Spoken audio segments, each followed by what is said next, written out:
Om Namo Bhagavate Shivanandaya. Prostrations to that Guru who, by the collyrium rod of knowledge, opens the eyes of those who are rendered blind by the darkness of ignorance. Hari Om, and welcome to today's presentation on the role of the Guru in spiritual development. The Divine Life family is blessed in that we enjoy the spiritual legacy of the Satguru, Swami Shivananda, as well as his exemplary disciple, Swami Sahajananda. It is not uncommon for even those who are so richly blessed to fully appreciate or understand the value and rarity of such a boon. In this presentation, various aspects of the Guru-disciple relationship will be discussed, commonly asked questions will be answered, and misconceptions clarified. This information is necessary for the devotee to understand the role of a Guru in his spiritual growth and development. More importantly, I hope to rekindle your devotion to your Guru and inspire you to pursue your spiritual sadhana with renewed enthusiasm and dedication. The content shared today is based on Swami Shivananda's writings, and references will be shared at the end of this presentation. Prior to birth as a human, the soul's knowledge and awareness of its true spiritual identity is erased. Swami Shivananda and other enlightened souls emphasize that earth is the school for the human self to realize its identity with its higher self. A useful starting point to understanding and appreciating the role and need for a guru are the following simple truths. We are not human beings having a spiritual experience, but spiritual beings of souls having a human experience. We are here not to acquire secular education in order to amass material wealth so that the current and future generations may live in material comfort. Rather, we are here to evolve at the soul level. And finally, we are not here to earn spiritual boons in order to circumvent human inconveniences and suffering. Instead, we are here to engage in spiritual practices to use the human journey to restore us to soul consciousness and cosmic wisdom. Hindu scriptures are clear and consistent that the goal of human life is God realization. This striving to remember our spiritual identity and purpose while on earth is the journey of the soul traveling within the human body. How then does one achieve the soul's mission on earth? Swami Shivananda was deliberate in naming the organization Divine Life Society. Its mission was to emphasize that spirituality was meant to be integrated into our human goals and aspirations. He thus very clearly defined the society's mission as to blend together an active inner spiritual life with an active outer secular life, and also to harmonize the divine with the earthly. As human beings, we are born into a family and provided with true teachers to school us in the ways of human living and lifestyle. We are schooled at the feet of our mothers and fathers, our very first gurus, into all the knowledge and skills of how to navigate life in the human form. How then does the mere mortal awaken to his true spiritual identity and purpose? Enter the Guru. The term Guru comprises the syllables Gu and Ru. The Guru, therefore, seen as one who dispels the darkness of ignorance of the human being. However, Gurus come in many guises.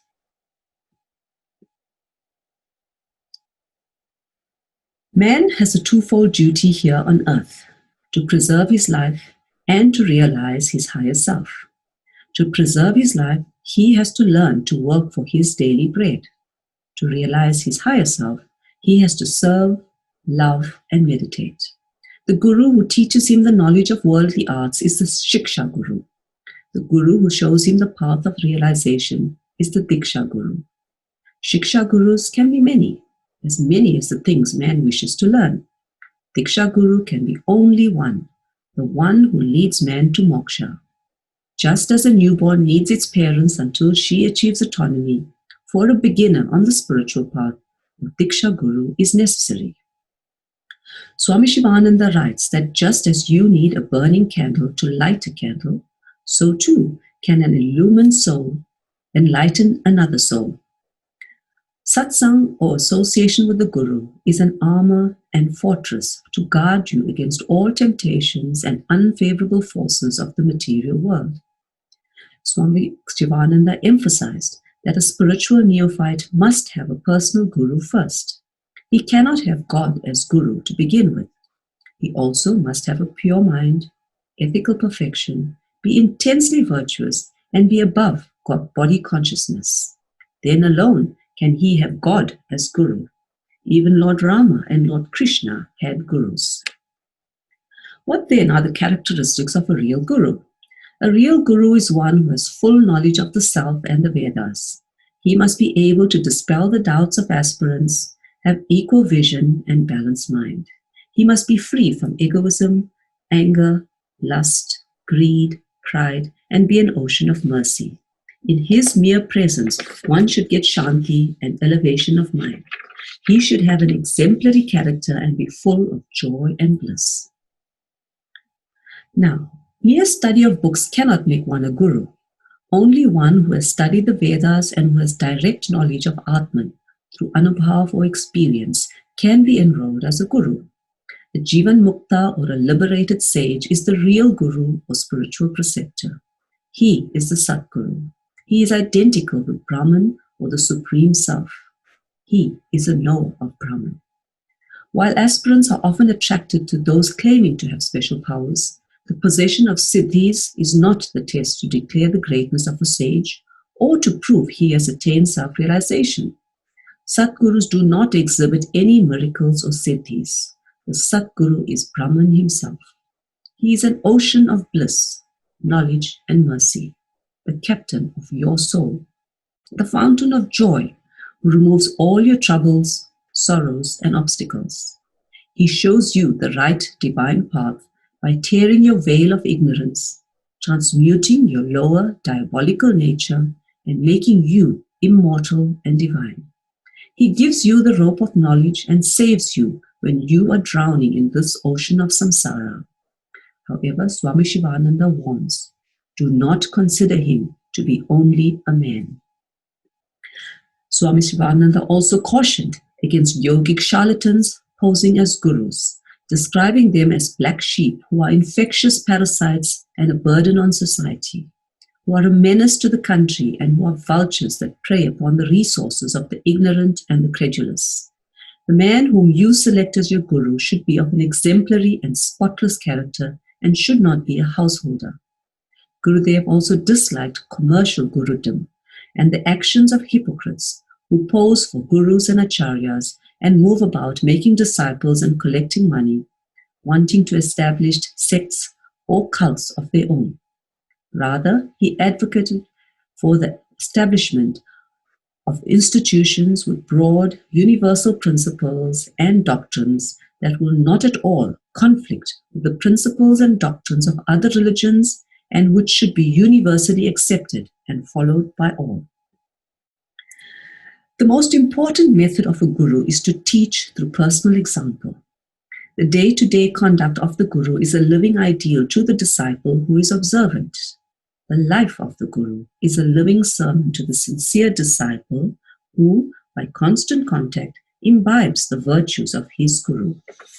However, like earthly teachers, the guru also tests the students in various ways.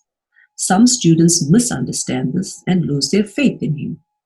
If you approach your guru with a human attitude, you will behave as modern-day humans behave towards their teachers, with criticism, disrespect, and disobedience. The guru-disciple relationship is no ordinary human relationship. It is a soul-to-soul relationship. The life of the Tibetan saint Milarepa is replete with lessons of the guru-disciple relationship and the tests that a disciple may be subjected to in the journey to self-realization. Pujya Swami Sahajananda often had Milarepa's life story read at satsangs, and this book is a must-read for those who are sincere about understanding the mystical aspects of the tests that accompany a guru-disciple relationship.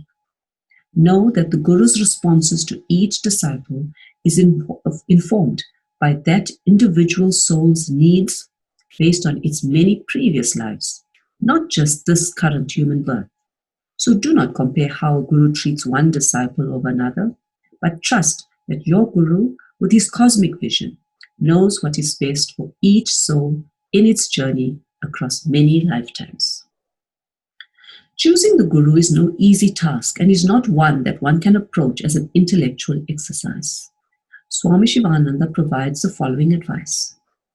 If you find peace in the presence of a Mahatma, if you are inspired by his speeches, if he is able to clear your doubts, if he is free from greed, anger, and lust, if he is selfless, loving, and eyeless, you can take him as your Guru.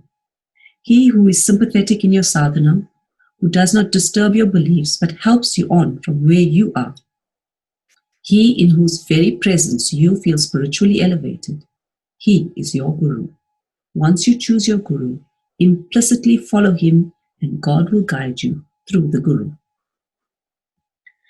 If you cannot find a Guru, and this is common as true Satgurus are hard to come by in this Kali Yuga, where modern Gurus sprout up overnight, what does one do? Lord Buddha stated, when the pupil is ready, the teacher will appear. So, while you prepare yourself to be worthy of a Guru, you can follow the teachings contained in the books written by realized saints. You can keep a photo of such a realized Guru if available and worship the same with faith and devotion. Gradually, you will get inspiration, and your Guru may appear in a dream and initiate and inspire you at the proper time. For a sincere sadhak, help will come, and not uncommonly, in a mysterious manner. Spiritual knowledge is a matter of Guru Parampara, handed down from Guru to disciple across the ages. The Guru will find out by close study of the aspirant his tastes, temperaments, and capacity, and decide for him the most suitable path. If his heart is impure, the teacher will prescribe selfless service for a number of years. Then the Guru will find out for what particular path the student is fit and initiate him in that. There is an anecdote about a man who was advised that in order to find water, he would need to dig 10 meters into the ground. He went off in zeal and dug 2 meters at one spot and quickly grew tired. Impatiently, he went about digging only a few meters deep each time, giving up hope easily.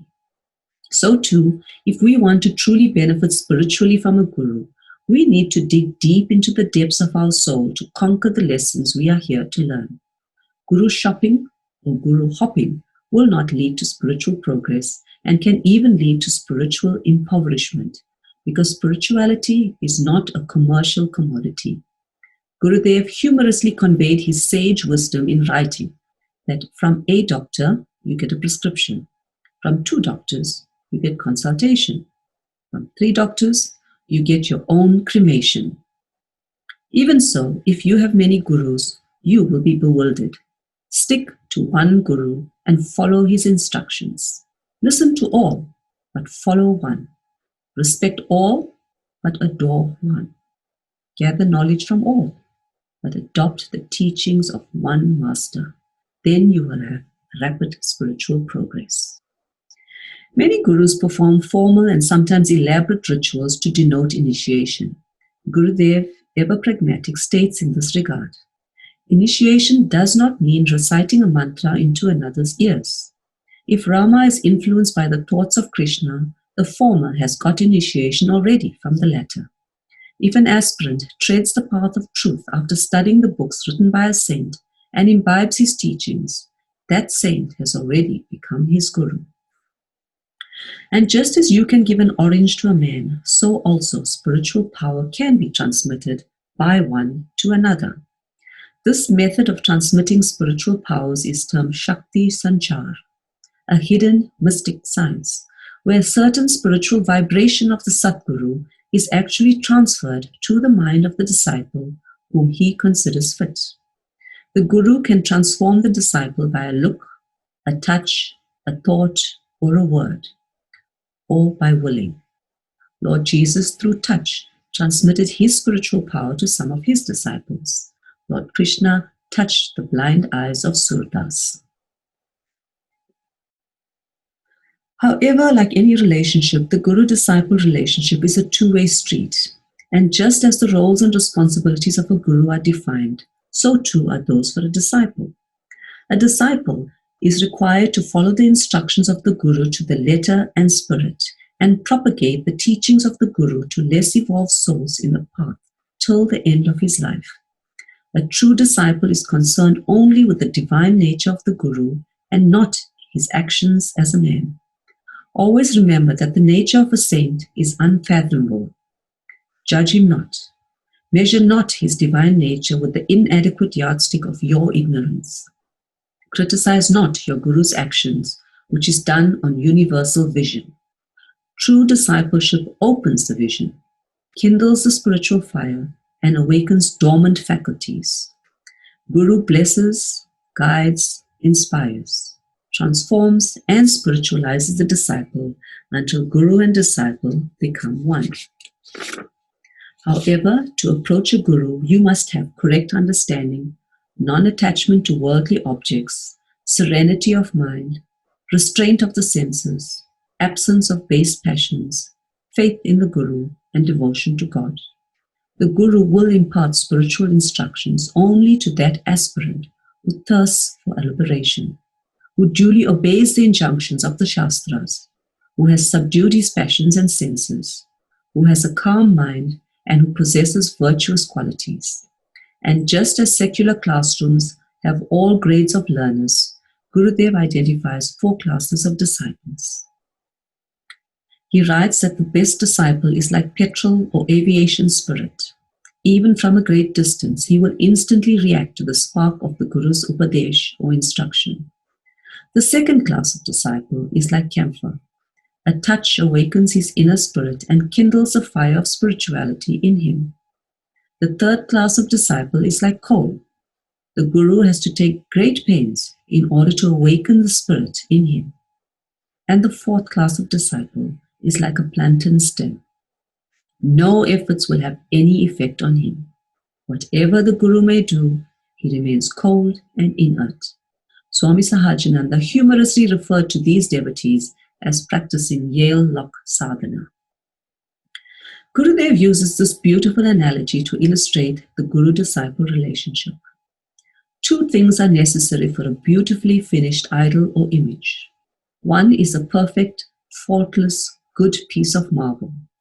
The second is the expert sculptor.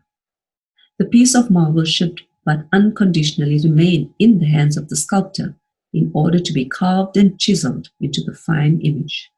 So too the disciple has but to cleanse himself, purify himself, and make himself a perfectly faultless piece of marble, and placing himself under the expert guidance of his master, allow himself to be carved and chiseled into the image of God. Serve, love, give, purify, meditate, realize. Swami Shivananda's teachings place service before love. Such is the spiritual power of selfless service that without it, the chambers of the heart can neither receive nor give love. Gurudev therefore advised that aspirants should direct their whole attention in the beginning towards removal of selfishness by protracted service of Guru. And he wrote, "Serve your Guru with divine power, and the cancer of individuality will be dissolved. A thirsting, hungry disciple should be ever alert in the service of his Guru. Live to serve the Guru. You must watch for opportunities. Do not wait for invitation. Volunteer yourself for the Guru's service. Serve your Guru humbly, willingly, unquestioningly, unassumingly, ungrudgingly, untiringly, and lovingly. The more you spend your energy in serving your Guru, the more divine energy will flow into you. He who serves the Guru serves the whole world. Serve the Guru without selfish ends. Scrutinize your inner motives while doing service to Guru. Service must be done to Guru without expectation of name, fame, power, or wealth." At Divine Life Society South Africa, we have experienced firsthand the gold standard of Guru Seva in our beloved Swami Sahajananda. Pujya Swamiji's life exemplified obedience and selfless service to Gurudev. And I quote Swamiji's words, "When I first found Gurudev and he rescued me from that life to a life of sadhana, I made one resolution, and I said that in this birth I will try to serve him with all my heart and soul in repayment. I didn't even print 50 or 100 books. All that was printed was about 30 books. But in those 30 books went every drop of my blood, every fiber of my being. Unquote. Selfless service requires absolute obedience. Obedience to Guru is better than reverence.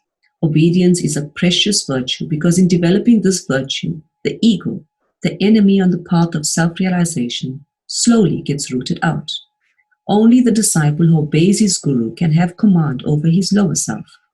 Obedience should be practical, wholehearted, and actively persevering. True obedience to Guru neither procrastinates nor questions. A hypocritical disciple obeys his Guru from fear, but the true disciple obeys his Guru with pure love for love's sake. Learn how to obey. Guru is the gateway to the transcendental truth consciousness, but it is the aspirant that has to enter through it. The Guru is a help, but the actual task of practical sadhana falls on the aspirant himself. Realization cannot come to you as a miracle done by a Guru. Lord Buddha and Lord Jesus have all done sadhana. Guru Kripa, grace of the Guru, is very necessary. That does not, however, mean that the disciple should sit idle. He must do rigid spiritual practices. The whole work must be done by the student. Disciples are not prepared to undergo any sadhana for purification and self-realization. They want a magic pill to push them into samadhi. If you have got such a delusion, give it up immediately. Guru and Shastras can show you the path and remove your doubts. Direct intuitive knowledge, however, is left for your own experience. Guru's blessings can do everything. And how can you have his blessings? By pleasing the Guru and carrying out his instructions implicitly. Then only will you deserve his blessings, and then alone can his blessings do everything. The Guru-disciple relationship is a mystical one that requires a delicate balance between self-effort and surrender. If you want to drink tapped at the water, you will have to bend yourself. Even so, if you want to drink the spiritual nectar of immortality which flows from the holy lips of the Guru, you will have to be an embodiment of humility and meekness. The aspirant, before he desires the grace of the Master, should deserve it. The supply of divine grace comes only when there is a real thirst in the aspirant and when he is fit to receive it. Guru's grace descends upon those who feel utterly humble and faithful to him. Faith is confidence and trust in Guru. Faith is firm conviction of the truth of what is declared by the preceptor by way either of testimony or authority without any other evidence or proof. The disciple who has faith in the Guru argues not, thinks not, reasons not, and cogitates not. He simply obeys. The disciple's self-surrender to Guru and Guru's grace are interrelated. Surrender draws down Guru's grace, and grace of Guru makes the surrender complete. Once again, one should not measure grace in material and human measures. Guru's grace works in the form of sadhana in the aspirant. If an aspirant sticks to the path tenaciously, this is the grace of the Guru. If he resists when temptation assails him, this is the grace of the Guru. If people receive him with love and reverence, this is the grace of the Guru. If he gets all bodily wants, this is the grace of the Guru. If he gets encouragement and strength when he is in despair and despondency, this is the grace of the Guru. If he gets over the body consciousness and rests in his own Ananda Swarup, this is the grace of the Guru. Feel his grace at every step and be sincere and truthful to him. Guru Bhakti Yoga is a unique and new yoga expounded by Swami Shivananda, which he describes as follows, and I quote, Guru Bhakti Yoga is a yoga most eminently suitable for this age of doubt and skepticism, pride and egoism. Its power is tremendous. its efficacy unfailing.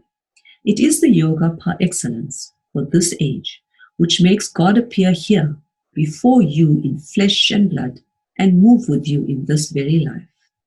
Guru Bhakti Yoga is the surest and best sadhana to destroy arrogance and to dissolve the vicious ego. Just as a particular deadly germ can be annihilated only by a certain specific chemical germicide, even so, to destroy avidya and ahankar, this unique Guru Bhakti Yoga is the peerless specific. They are the gravest Maya side and ego side. They become quite powerless and no longer afflict the fortunate soul who saturates himself with the spirit of Guru Bhakti Yoga. Blessed indeed is the man who earnestly takes to this yoga, for he will obtain crowning success in all other yogas. Therefore, obey his word implicitly. Follow his teachings to the letter. Be earnest in doing thus, and take my word, you will attain perfection. I assure you emphatically. Unquote. Sisters and brothers, I have spoken much about the Guru, the disciple, and the Guru-disciple relationship. Let us hear directly from a disciple what the experience of a relationship with a Guru is. Swami Krishnananda was a direct disciple of His Holiness Swami Shivananda and also served as the General Secretary of the Divine Life Society for many years. This is an excerpt of his experiences as a disciple. Man can only learn from a man, and hence God teaches through a human body. In your Guru, you have your human ideal of perfection. He is the pattern from which you wish to mold yourself. His presence purifies all. The person who saw Swami Shivananda was overpowered, overwhelmed by a new force. The Guru is verily a link between the individual and the immortal. He has a free and unhampered access to both the realms. He stands upon the threshold of immortality, and bending down, he raises the struggling individuals with his one hand, and with the other lifts them up into the empyrean of everlasting joy and infinite truth consciousness. Neither is the Chela the body, nor is the Guru the body. And the relationship between Guru and Chela is not a bodily relationship. If geometry is taught to a buffalo, what will the buffalo understand? Therefore, let us not teach geometry to a buffalo. It will not make any sense. Association with a Guru is a blessing by itself. Gurus have spirituality in them. The soul works through them. Gurus never speak through the intellect. That is why the Chela is not supposed to use his intellect when the Guru says something. When the soul speaks, the soul alone has to respond. The Guru is a soul and not a body, and therefore he does not die. The immortal Guru maintains an immortal relationship with the Chela, who is also an immortal part, a spark, a ray of divinity. Unquote. In concluding, I would like to share in Gurudev's words how he himself lived the divine life. And I'm sure that you will draw inspiration from this. I quote Gurudev, who talks about his sadhana. The first man that I see in the early morning is the sweeper who comes to clean the bathroom. And what do I think at that time? That a sweeper has come to clean the bathroom? No, the Lord has come. And I offer a flower at his head and chant mantras from the Vedas which describe the cosmic being. How can the cosmic being exclude a sweeper? It cannot. The sweeper is a part of the cosmic being. So do you know what I see? Not a sweeper. Then what do I see? I see the cook and I offer a flower. Then what do I see? I get down from my bed and say, oh, I am keeping my foot on Mother Earth. I prostrate to you, my dear mother. Excuse me for keeping my foot on your chest. Then I go for a bath and take 3 dips in the Ganga. Why do I take 3 dips? During the first dip, I think, blessedness to all those who have left this world. Another dip, blessedness to all those who are in this world. And the third dip, salvation for his soul. Unquote. Sisters and brothers, our Gurudev Sadguru lived by example. His life is our textbook. He not only expounded the standards we all need to aspire to, but himself lived every instruction he gave. In his journey from man to God-man, we are taught the merits and blessings of a Guru in our spiritual journey. It is up to each of us to serve selflessly and purify ourselves so that we may earn his grace and fulfill our individual soul mission here on earth. For those interested in reading more, the following books informed this presentation. I conclude firstly with the blessings of Satguru Swami Shivananda. Remember and adore Sri Vyasa and the Brahma Vidya Gurus. May their blessings be upon you all. May you all cut asunder the knot of our Vidya and shine as blessed Jivan Muktas, shedding peace, joy and light everywhere. And lastly, a special treat for all the Guru Bhaktas, the divine voice and blessings of the Master himself. Om Shanti, Shanti, Shanti. Oh, shall I be happy and cheerful always. Never feel dejected. I am always with you and will be ever remain with you. You will be able to commune with me always till the end of your life. I will guide you till you attain your goal. You will be never separated from me. Meditate, meditate, do selfless work and lead the life divine. Shall I do not bother about criticism, let the whole world stand against you. Let the whole world misunderstand you. I am by your side, I know everything. Be bold, be like a lion, be brave, Chala. I will take care of you. Om Namo Bhagavate Shivanandaya. Om Saraswatiye Namaha. Salutations and adorations at the feet of Gurudev Sri Swami Sivananda. Salutations and adorations at the feet of our beloved Puja Swamiji, Swamiji Sahajananda. My prostrations at the feet of each and every one present here this morning. I extend my humble greetings to our guest of honor, Dr. C.P. Yogi, our distinguished guests from India, other dignitaries, and all those present here at the Sivananda Stadium. This event has been designed to celebrate the life and works of Gurudev Sri Swami Sivananda, whom I shall refer to as the Master in this presentation. My task is to focus on the Master's contribution to South Africa and the world. 70 years have passed since the Master asked his disciple, Puja Swamiji, Swami Sahajananda, to start a branch of Divine Life Society of South Africa. Puja Swamiji obeyed and went on to lead the society for almost 60 years. It is now well known that Puja Swamiji repeatedly said that everything that has been achieved by the society in this country, the numerous poverty alleviation projects, the ashrams, etc., are to be seen as the hand of the Master in action. One may ask, how can this be? The Master never left the shores of India, and moreover, he left his body in 1963, long before all these projects and buildings materialized.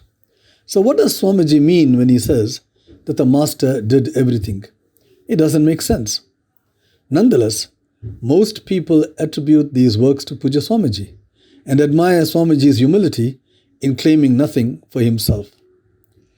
Curiously, it does not matter whether we attribute the works to the Master or to Puja Swamiji. Those who say that the Master did everything are correct. Those who say that Swamiji did everything are also correct. To understand this apparent paradox, we need to understand what God realization means. In his autobiography, the Master writes of his own spiritual practices. Meditation and service went apace, and then came various spiritual experiences. The body, mind, and intellect, as the limiting adjuncts, vanished, and the whole universe shone as his light. In other words, the Master realized God. His individual soul had merged with the Supreme Soul, Paramatma. Puja Swamiji accepted the Master as God-man, as one who had reached the goal of life, as one who has realized God. So naturally, Puja Swamiji offered all his actions to the Master, who was none other than God in human form. He once said, "Even if I lift a cup to my lips, I ask the Master for permission."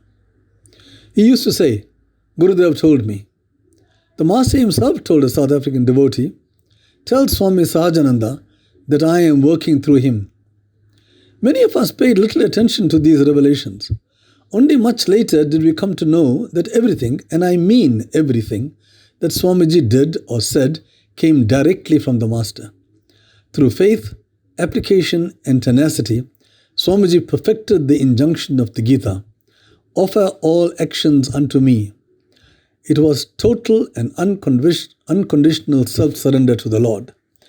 The Gita also says, "Fix thy mind on me." One way to achieve this is to chant God's name and aim to make it continuous. We used to see Swamiji's lips quivering all the time, without stopping. Continuous chanting of the name became second nature to him. Gandhiji was also a great votary of the divine name. Swamiji said that Gandhiji chanted the name even while asleep. With this powerful weapon, Gandhiji freed India. For years, Swamiji would not celebrate his birthday, saying, "I will celebrate only when my actual birthday comes." On July the 10th, 2007, a few months before his Mahasamadhi, Swamiji himself organized his birthday with pomp and splendor. Then we knew that Puja Swamiji had reached that supreme, glorious state that is the goal of life. He said, "My mind is now a straight line. What I understood in the head, I now understand in the heart." Gurudev's greatest gift to South Africa was Swami Sahajananda. Very few people on earth have had the rare and wonderful privilege of having the darshan of a realized sage. These gifts manifest in the form of their teachings and writings. With very few exceptions, Puja Swamiji spent 7 days a week in the press for 59 years, publishing and printing the Master's writings. The consequence of Swamiji's dedication, commitment, and zeal to spread the Master's teachings far and wide was evidenced in the doctoral thesis of Professor Anil Sukla, erstwhile South African ambassador to the United Nations and presently Deputy Director General of BRICS. He found that most South African Hindus considered Swami Sivananda as their guru. Many of them had not even entered a DLS ashram, but were transformed through the Master's writings that were broadcast throughout South Africa via the Society's fundraisers. Through his writings, the Master lit the paths of thousands of South Africans, the path to a higher life, far superior to this mundane earthly existence. Hundreds of thousands of his books were translated into local languages and distributed free of charge to schools across the country. This is, I believe, the Master's greatest contribution to this country and the world. No literary piece of the Master's writings is complete without a reminder that we are the glorious, immortal Atman. We are told to begin and conclude each day and each activity with prayer. We are told to consider ourselves as instruments doing God's work. We are told to chant the divine name at all times.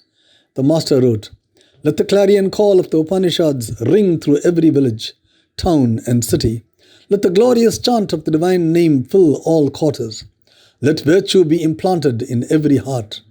Divine life must be practical, be sincere, be adaptable, adapt, adjust, and accommodate. You have come to this earth to attain spiritual perfection. You have come here to attain supreme unalloyed bliss. The purpose of human birth is the achievement of divine consciousness. The goal of life is self-realization.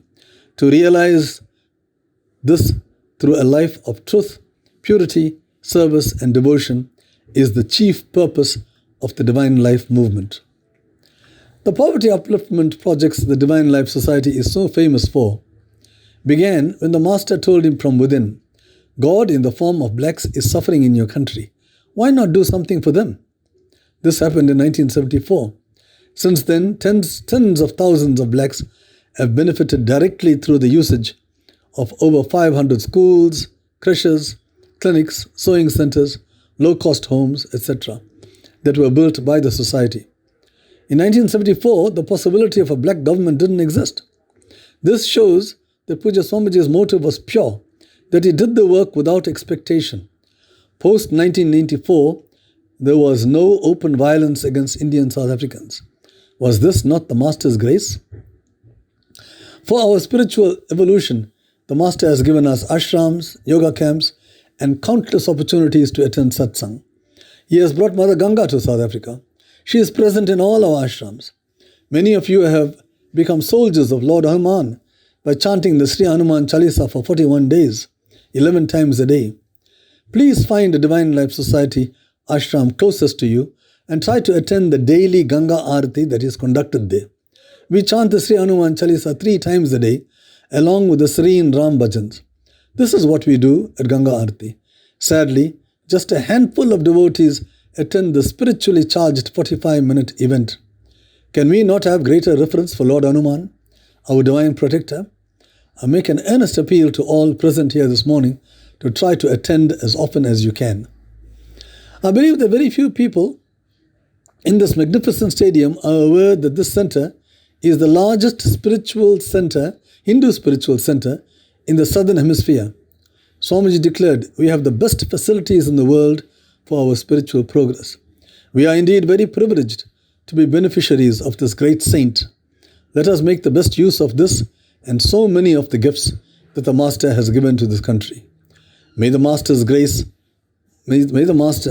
grace all with peace, prosperity and excellent health on this very auspicious day, which marks exactly 132 years since he made his appearance on the earth plane.